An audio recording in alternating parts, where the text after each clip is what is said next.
അതായത് 2-3 കാര്യങ്ങൾ ശ്രീ അസ്കർ പറഞ്ഞ 2-3 കാര്യങ്ങളിലാണ് എനിക്ക് അഭിപ്രായം പറയാനുള്ളത്. ഒന്ന്, അദ്ദേഹം പറഞ്ഞു ക്ഷേത്ര കമ്മിറ്റികൾ അവിടുത്തെ ആൾക്കാരെ തിരഞ്ഞെടുക്കുന്ന രീതിയാണെന്ന്. ഞാൻ ചോദിക്കട്ടെ, ക്ഷേത്ര കമ്മിറ്റികളിലേക്ക് തിരഞ്ഞെടുപ്പ് പല സ്ഥലങ്ങളിലും നടക്കുമ്പോൾ യഥാർത്ഥത്തിൽ പറഞ്ഞാൽ ഈ പാർട്ടിക്കാരല്ലാത്തവർക്കാണ് അവിടെ ഭൂരിപക്ഷം വന്നു കഴിഞ്ഞാൽ അവിടുത്തെ അഡ്മിനിസ്ട്രേറ്റീവ് ഓഫീസർക്ക് നിർദ്ദേശമുണ്ട്, അവിടെ എന്തെങ്കിലും ഒരു ഇഷ്യൂ ഉണ്ടാക്കി അപ്പം കൂട്ടിയിരിക്കുന്ന കമ്മിറ്റിയെ പിരിച്ചുവിടും. കമ്മിറ്റിയല്ല, അപ്പോഴത്തെ ആൾക്കാർ അവിടെ അഡ്ജേൺ ചെയ്യും, ആ മീറ്റിംഗ് അഡ്ജേൺ ചെയ്തിട്ട് അടുത്ത സിസ്റ്റം എന്ന് പറയുന്നത് അഡ്മിനിസ്ട്രേറ്റർക്ക് ഒരു ലിസ്റ്റ് ഉണ്ടാക്കി ആ ലിസ്റ്റിനെ അവിടെ ഇതാണ് കമ്മിറ്റി എന്ന രീതിയിൽ പ്രഖ്യാപിക്കാം. ഇതാണ് അതിൻ്റെ അടുത്ത നടപടി. ഇവിടെ ചെയ്യുന്നത് വെച്ചാൽ പല ലോക്കൽ കമ്മിറ്റി ഓഫീസുകളിലാണ് അവിടെ ആരൊക്കെ വേണമെന്ന് തീരുമാനിക്കുന്നത്. പല 100 രൂപയോ 10 രൂപയോ പല എമൗണ്ടുകളുണ്ട് ഓരോ അംഗത്വം എടുക്കാൻ. ആ അംഗത്വം കൃത്യമായിട്ട് ആ അംഗത്വ ചീട്ടുകൾ വിതരണം ചെയ്യുന്നത് പോലും CPMൻ്റെ പാർട്ടി ഓഫീസുകളിലോ അല്ലെങ്കിൽ അവരുടെ അനുബന്ധ സംഘടനകളുടെ ഓഫീസുകളിലാണ്. അത് അങ്ങനെ ഈ കമ്മിറ്റികളെ പിടിച്ചെടുക്കുക. ഞാൻ ചോദിക്കട്ടെ, ഇത്രയും കാലം ഇല്ലായിരുന്നല്ലോ. ശ്രീ അസ്കർ പറഞ്ഞൊരു കാര്യമുണ്ട്. കാരണം ഒരു സൗഹാർദ്ദത്തിൻ്റെ അന്തരീക്ഷം CPM എന്ന് പറയുന്ന ഇത്രയും ഉദാത്തമായ ഒരുപാട് ചിന്തയുള്ളൊരു പാർട്ടിയാണ്. അവിടെ എന്തിനാണ് ഇങ്ങനെ അനാവശ്യത്തെ കരുതി വരുന്നത്? ഇപ്പോൾ അടുത്ത കാലത്തല്ല, പണ്ട് EMS നമ്പൂതിരിപ്പാടിൻ്റെ കാലത്ത് അദ്ദേഹം പറഞ്ഞിട്ടുണ്ട്, ഒരു ക്ഷേത്രം നശിച്ചാൽ അത്രയും അന്ധവിശ്വാസങ്ങളില്ലാതാകും. ക്ഷേത്രത്തെ നശിപ്പിക്കുക എന്നുള്ളത് CPMൻ്റെ മുന്നേ ഉള്ള അജണ്ടയാണ്, ഇപ്പോഴത്തെ അജണ്ടയല്ല. വർഷങ്ങൾക്ക് മുമ്പ് EMS നമ്പൂതിരിപ്പാട് പരസ്യമായി പറഞ്ഞ കാര്യമാണ്, ഒരു ക്ഷേത്രം നശിച്ചാൽ ആ ക്ഷേത്രത്തിൽ അത്രത്തോളം അവിടുത്തെ ആ അന്ധവിശ്വാസമില്ലാതാകുമെന്ന്. അപ്പോൾ അങ്ങനെ പറഞ്ഞ ഒരാൾക്ക് എന്തിനാണ് ക്ഷേത്രത്തിലേക്ക് കടന്നു കയറുന്നത്? പിന്നെ അസ്കർ പറഞ്ഞു രണ്ടാമത്തെ കാര്യം, ഈ ക്ഷേത്രത്തിൻ്റെ അതായത് നാലമ്പലത്തിനകത്തല്ല നടന്നതെന്ന്. ഞാൻ ചോദിക്കട്ടെ, ഒരു ക്ഷേത്രത്തിൻ്റെ ചൈതന്യം എവിടെയാണ് കുടികൊള്ളുന്നതെന്ന് ശ്രീ അസ്കറിന് അറിയാമോ? ആ ക്ഷേത്രത്തിൻ്റെ ചൈതന്യം എന്ന് പറയുന്നത്, ആ വിഗ്രഹത്തിൻ്റെ ചൈതന്യം, ആ പവർ എന്ന് പറയുന്നത് ആ ചുറ്റളവിൽ മൊത്തം, ഒരു ഗ്രാമത്തിലാണെങ്കിൽ ഗ്രാമം മൊത്തം പകർന്നു നിൽക്കുന്നതാണ്. പക്ഷേ അതിൻ്റെ പൂർണ്ണമായ പവർ നിൽക്കുന്നത് ആ ക്ഷേത്രത്തിൻ്റെ കോമ്പൗണ്ടിൽ മുഴുവനാണ്. കൊടിമരത്തിൽ നിന്ന് ഇത്ര അകലത്തിലേക്കാണ് ആ പവറിൻ്റെ നിൽക്കുന്നത്. ഒരു ക്ഷേത്രത്തിൽ പോകുന്ന ഒരു വ്യക്തി ക്ഷേത്രത്തിനകത്ത് കയറാൻ കഴിഞ്ഞില്ലെങ്കിൽ ആ കൊടിമരം കണ്ട് തൊഴുതാൽ മതി. ആ ഭഗവാന്റെ പൂർണ്ണ ചൈതന്യമാണ് കൊടിമരം. അതുകൊണ്ടാണ് ക്ഷേത്രത്തിൽ ഉത്സവ സമയത്ത് കൊടി ഉയർത്തുന്നത്. ആ കൊടി ഉയർത്തുന്നത് പോലും അതിൻ്റേതായ ഒരു വലിയ ഒരു കർമ്മമാണ് ചെയ്യുന്നത്. അതായത് നമ്മുടെ സഹസ്രാര പത്മമാണ് കൊടിമരം എന്ന് പറയുന്നത്. അതിലേക്ക് മൂലാധാരത്തിൽ നിന്ന് ആ കൊടി ഉയർത്തി സഹസ്രാര പത്മത്തിൽ നിർത്തുകയാണ്. പണ്ട് കേട്ടിട്ടില്ലേ, കൊടിയേറ്റം കണ്ടാൽ കൊടിയിറക്കവും കാണണമെന്ന്. കാര്യം ഈ സഹസ്രാര പത്മത്തിലേക്ക് മൂലാധാരത്തിൽ നിന്ന് കൊണ്ടുവന്ന് കൊടി കെട്ടിക്കഴിഞ്ഞാൽ തിരിച്ചത് ഇറക്കി പോകുന്നത് വരെ കാണണം. അതാണ് ഉത്സവം. അത്ര ഉദാത്തമായൊരു സങ്കല്പമാണ് ഉത്സവം. ആ ഉത്സവത്തിനെയാണ് ഇപ്പോൾ ഈ പറഞ്ഞ പോലെ ഈ തക്കട തരികയുടെ പരിപാടികൾ കാണിക്കുന്നത്. ഈ പറഞ്ഞ ഇങ്ങനത്തെ പാട്ടുകൾ അവതരിപ്പിക്കുന്ന സ്ഥലമാണോ? ശ്രീ അസ്കർ സമ്മതിച്ചു. കാരണം ക്ഷേത്രങ്ങളിൽ നടത്തേണ്ടത് ക്ഷേത്രവുമായി ബന്ധപ്പെട്ട കലാപരിപാടികൾ തന്നെയാണ്. ഇപ്പോൾ അത് കാണാൻ ആൾ വരുമോ ഇല്ലയോ എന്നുള്ള രണ്ടാമത്തെ കാര്യം. ക്ഷേത്രങ്ങളിൽ ആളെ കൂട്ടാനല്ലല്ലോ ക്ഷേത്രങ്ങൾ, അതിന് വേറെ എന്തെല്ലാം സ്ഥലങ്ങളുണ്ട്. ആളെ കൂട്ടാൻ മറ്റു പല കേന്ദ്രങ്ങളും ഇല്ലേ? ക്ഷേത്രങ്ങളിൽ വരുന്ന വിശ്വാസികളാണ്. ആ ക്ഷേത്രത്തിൽ വരുന്ന വിശ്വാസികൾ വന്നാൽ മതി, അവർ വന്ന് കണ്ടാൽ മതി. അപ്പോൾ അവിടെ പണം പിരിക്കുന്നത് വിശ്വാസികളിൽ നിന്നല്ലേ, അല്ലാതെ പാർട്ടി ഓഫീസിൽ നിന്ന് കൊണ്ടുവന്നിട്ടല്ലല്ലോ ഈ പണം പിരിക്കുന്നത്. ക്ഷേത്ര വിശ്വാസികളാണല്ലോ ഉത്സവം നടത്താനായാലും ക്ഷേത്ര പുനരുദ്ധാരണത്തിനായാലും മറ്റെല്ലാ കാര്യങ്ങൾക്കും പണം കൊടുക്കുന്നത്. അപ്പോൾ അവരിൽ നിന്ന് വാങ്ങിക്കുന്ന പണം അത് കൊണ്ടുവന്നിട്ട് ആ ക്ഷേത്രത്തിന് യോജിക്കുന്ന തരത്തിലുള്ള കാര്യങ്ങൾ മാത്രമേ ക്ഷേത്രത്തിൽ ചെയ്യാവൂ. ആൾ വരുന്നോ ഇല്ലയോ എന്നുള്ള പ്രശ്നമല്ല, വരുന്നവർ വന്നാൽ മതി. ആ ക്ഷേത്രത്തിൽ വിശ്വാസമുള്ള അല്ലെങ്കിൽ ആ പരിപാടി കാണാൻ താല്പര്യമുള്ള. പക്ഷേ അതുകൊണ്ട് കുറേ കുടുംബങ്ങൾ രക്ഷപ്പെടും. ഈ ഈ പറഞ്ഞ ഈ കലകൾ പഠിച്ച് പാരമ്പര്യമായിട്ട് അത് ചെയ്തു പോരുന്ന എത്രയോ ആൾക്കാർ പട്ടിണി കിടക്കുകയാണ്. ആ കുടുംബങ്ങൾ രക്ഷപ്പെടും.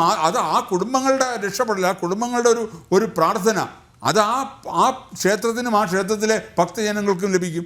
അല്ലാതെ ഈ പേക്കൂത്ത് കാണിച്ച അത് കാണാൻ കുറേ ആൾക്കാർ വരുമെന്ന് വെച്ചിട്ട് അതുകൊണ്ട് ക്ഷേത്രത്തിനോ ആ ക്ഷേത്രത്തിൻ്റെ ചൈതന്യത്തിനോ എന്തെങ്കിലും ഗുണമുണ്ടോ? ചൈതന്യം നഷ്ടപ്പെടുകയല്ലേ ചെയ്യുന്നത്. അപ്പം ഇതിൻ്റെ അജണ്ട ക്ഷേത്ര ചൈതന്യത്തെ നശിപ്പിക്കുക. ക്ഷേത്രത്തിനെ എങ്ങനെയല്ല നശിപ്പിക്കാമോ? ഇപ്പോൾ ഈയിടയ്ക്ക് ഞാൻ തിരുവിതാംകൂർ ദേവസ്വം ബോർഡ് പ്രസിഡന്റിനോട് സംസാരിച്ചു. കാര്യം ക്ഷേത്രങ്ങളിൽ പ്രധാനമായിട്ട് ചെയ്യേണ്ട ഒരു കാര്യം എന്ന് പറഞ്ഞാൽ അവിടെ ഉപയോഗിക്കുന്ന വസ്തുക്കളുടെ ശുദ്ധത വരുത്തണം. ഇവിടെ പല സ്ഥലങ്ങളിലും ഉപയോഗിക്കുന്ന ഒരിക്കലും ക്ഷേത്രങ്ങൾക്ക് ചേരാൻ പറ്റാത്ത അശുദ്ധമായ വസ്തുക്കളാണ് ഉപയോഗിച്ചുകൊണ്ടിരിക്കുന്നത്. എണ്ണയായാലും നെയ്യായാലും കർപ്പൂരമായാലും ചന്ദനത്തിരിയായാലും പൂക്കളായാലും നേദ്യത്തിന് ഉപയോഗിക്കുന്ന സാധനങ്ങൾ, ശർക്കര ഉൾപ്പെടെയുള്ള സാധനങ്ങൾ അശുദ്ധമായ സാധനങ്ങളാണ് മിക്ക ക്ഷേത്രങ്ങളിൽ ഉപയോഗിക്കുന്നത്. അപ്പോൾ അതുകൊണ്ട് എന്ത് പറ്റും? ആ ക്ഷേത്രത്തിലെ ചൈതന്യമാണ് നശിക്കുന്നത്. അപ്പോൾ ചൈതന്യം നശിപ്പിക്കുക, ക്ഷേത്രത്തെ നശിപ്പിക്കുക, ക്ഷേത്രത്തിൽ നിന്ന് ഭക്തജനങ്ങളെ നശിപ്പിക്കുക, ഈ ഒരു അജണ്ടയാണ്. കാര്യം ഇപ്പോൾ പ്രധാനമായിട്ടും ക്ഷേത്രങ്ങളാണ് ഇപ്പോൾ ഹിന്ദുക്കളുടെ ഒരു കേന്ദ്രം എന്ന് പറയുന്നത്. ഇപ്പോൾ അദ്ദേഹം നേരത്തെ പറഞ്ഞു കാവിക്കുടിയല്ല RSSൻ്റെ ആണെന്ന്. എന്തുദ്ദേശത്തിലാണ് പറയുന്നത്? RSS നിലവിൽ വരുന്നത് 100 വർഷമാകുന്നു. 100 വർഷങ്ങൾക്ക് മുമ്പേ കാവിക്കൊടിയില്ലേ? ക്ഷേത്രങ്ങളുടെ ഇതില്ലേ ആ കാവിക്കൊടി ആ RSS സ്വീകരിച്ചു എന്നുള്ളേ ഉള്ളൂ. അല്ലാതെ RSSൻ്റെ പേരെഴുതിയോ അല്ലെ RSSൻ്റെ ചിഹ്നം വെച്ചിട്ടോ കൊടികളല്ലല്ലോ ക്ഷേത്രങ്ങളിൽ കെട്ടുന്നത്. ക്ഷേത്രങ്ങളിൽ പരമ്പരാഗതമായിട്ട് കാവി കൊടി കെട്ടാറുണ്ട്. അല്ലെങ്കിൽ ഞാൻ ചോദിക്കട്ടെ, ക്ഷേത്ര ഉത്സവത്തിന് കൊടി ഉയർത്തുന്ന ഉത്സവത്തിന് എന്താ? ആ ഉത്സവത്തിൻ്റെ കൊടിക്കൂറ എന്താ? കാവിയല്ലേ? അതെ. അല്ലാതെ മാർക്സിസ്റ്റ് പാർട്ടിയുടെ ചിഹ്നമാണോ കൊടിക്കൂറയായിട്ട് കയറ്റുന്നത്? കാവിയാണ്. അത് RSSൻ്റെ കൊടിയാണോ ക്ഷേത്രത്തിൽ ഉയർത്തുന്നത്? നാളെ പറയൂ CPM-ൻ്റെ കൊടി ഉയർത്തണമെന്ന് ക്ഷേത്രത്തിൽ. നാണയം കടക്കൽ പോലുള്ള ഇങ്ങനത്തെ CPM ഗ്രാമങ്ങളുടെ ക്ഷേത്രത്തിൽ നാളെ ചിലപ്പം ക്ഷേത്രത്തിലെ കൊടിമരത്തിൽ ഉയർത്തുന്ന CPM-ൻ്റെ കൊടിയായിരിക്കാം. അതുവരെ സംഭവിച്ചുകൂടായില്ല. ഇങ്ങനെ പോകണമെങ്കിൽ അവിടെ ആൽമരത്തിൻ്റെ മുകളിൽ ഏറ്റവും പൊക്കത്തിൽ CPM-ൻ്റെ കൊടി കെട്ടാമെങ്കിൽ നാളെ പറയുകയാണ് കൊടിമരത്തിൽ, അതായത് ക്ഷേത്ര ഉത്സവത്തിന് കൊടി ഉയർത്തുന്നത് CPM-ൻ്റെ കൊടിയാണ് ഉയർത്തേണ്ടത് എന്ന് പോലും പറയാൻ ഒരു മടിക്കില്ല. അപ്പോൾ അത് RSSനെ അങ്ങനെ RSSനെ ഇപ്പം നോക്കൂ, നിങ്ങൾ വിഷ്ണു നോക്കൂ എവിടെയാണ് കൊടി കെട്ടിയിരിക്കുന്നതെന്ന്. ആ ആൽമരം എന്ന് പറഞ്ഞാൽ എന്താണ്? വിഷ്ണുവും ശിവനും ബ്രഹ്മാവും ചേർന്ന അത്രയും പൂർണ്ണ ചൈതന്യമുള്ളതാണ് ആൽമരം. ആ ആൽമരത്തിന് പ്രദക്ഷിണം ചെയ്യണമെന്ന് പറയുന്നത് എന്താ? ഈ 3 പേരുടെയും ത്രിമൂർത്തികളുടെയും അനുഗ്രഹം ലഭിക്കാനാണ്. അത്ര ചൈതന്യവത്തായ ആൽമരത്തിന്റെ മുകളിലാണ് CPM-ന്റെ കൊടി കെട്ടിയിരിക്കുന്നത്. CPM-ന്റെ പരസ്യമുണ്ട്. നാളെ പറയും ഞാൻ ഈ പറഞ്ഞ ഈ കൊടിമരത്തിലും CPM-ന്റെ കൊടി കെട്ടണമെന്ന് നാളെ പറഞ്ഞുകൂടായില്ല. അപ്പോൾ ഇതിന്റെ പിന്നിലുള്ള അജണ്ട എന്തുകൊണ്ട് നമ്മുടെ ഹിന്ദുക്കൾ ഇത് മനസ്സിലാക്കുന്നില്ല? ഈശ്വര വിശ്വാസികളായ ഹിന്ദുക്കൾ എന്തുകൊണ്ട് ഇത് മനസ്സിലാക്കുന്നില്ല? ഇവർ നിങ്ങളുടെ ഈശ്വരീയതയെ, നിങ്ങളുടെ കുടുംബത്തെ, നിങ്ങളുടെ സന്തതികളെ, നാളത്തെ സന്തതി പരമ്പരകളെ തകർക്കാൻ വേണ്ടിയുള്ള ആസൂത്രിതമായ ശ്രമമാണെന്ന് എന്തുകൊണ്ട് മനസ്സിലാക്കുന്നില്ല? ഇന്ന് ഞാൻ ചോദിക്കട്ടെ, ഇന്ന് ഇവിടെ പെട്ടിരിക്കുന്ന ഈ പറഞ്ഞ ഡ്രഗ്സിൻ്റെ പിന്നിൽ പെട്ടിരിക്കുന്ന 90% ആൾക്കാരും ഹിന്ദുക്കളാണ്. അത് വലിയ ദോഷത്തിലേക്ക് പോകുന്നത് എന്തുകൊണ്ടെന്ന് വെച്ചാൽ അവർക്കൊരു ആത്മീയതയില്ല, അവരുടെ ഉള്ളിൽ ഒരു ഈശ്വരീയതയില്ല, അവരിൽ ഒരു സനാതന ധർമ്മം പാലിക്കുന്നില്ല. ആ രീതിയിലേക്ക് അടുത്ത തലമുറ പൊയ്ക്കൊണ്ടിരിക്കുകയാണ്. ഓരോ കുടുംബങ്ങളും, ഇത് കേട്ടുകൊണ്ടിരിക്കുന്ന ഓരോ സഹോദരിമാരും, ഓരോ കുടുംബാംഗങ്ങളും ശ്രദ്ധിക്കുക. നിങ്ങളുടെ കുഞ്ഞുങ്ങൾ നാളത്തെ നിങ്ങളുടെ വരദാനങ്ങളാണ്, നാളത്തെ ഭാരതത്തിൻ്റെ അഭിമാനങ്ങളാകേണ്ടവരാണ്. അവരെ ജീവിതം നശിപ്പിക്കരുത്, ശ്രദ്ധിക്കുക. മറ്റെല്ലാ തിരക്കുകളും മാറ്റിവെച്ച് കുഞ്ഞുങ്ങളുടെ കാര്യത്തിൽ, കുഞ്ഞുങ്ങളുടെ ഭാവി, ആ ഭാവിയുടെ കാര്യത്തിൽ ശ്രദ്ധിക്കുക. ഇല്ലെങ്കിൽ ഇതുപോലുള്ള ആൾക്കാർ അവരെ നശിപ്പിക്കും, അവരുടെ ജീവിതം തൊലയ്ക്കും. ശ്രദ്ധിക്കുക. അതുപോലെ തന്നെ ക്ഷേത്രങ്ങളിൽ, നിങ്ങൾ ക്ഷേത്രങ്ങളിൽ പോകുമ്പോൾ കുഞ്ഞുങ്ങളെ കൊണ്ടുപോവുക. അവർക്ക് എന്താണ് ക്ഷേത്രമെന്ന് ആ ചൈതന്യത്തിൽ വരട്ടെ. അവരുടെ നിഷ്കളങ്കമായ മനസ്സാണ്. നിഷ്കളങ്കമായ മനസ്സിലേക്ക് ഭഗവാൻ എപ്പോഴും ഓടിയെത്തും. അപ്പോൾ ഈശ്വരീയത അവരിലേക്ക് എത്തും.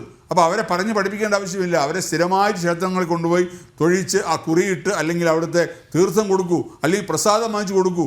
അവർക്ക് അവരുടെ ഉള്ളിലേക്ക് ഒരു ഈശ്വരീയത ഉണരട്ടെ. അതിനെങ്കിലും ദയവായി എൻ്റെ ഹിന്ദു സഹോദരന്മാരെ നിങ്ങളൊന്ന് ശ്രമിക്കൂ. അതൊരു അഭ്യർത്ഥനയാണ്.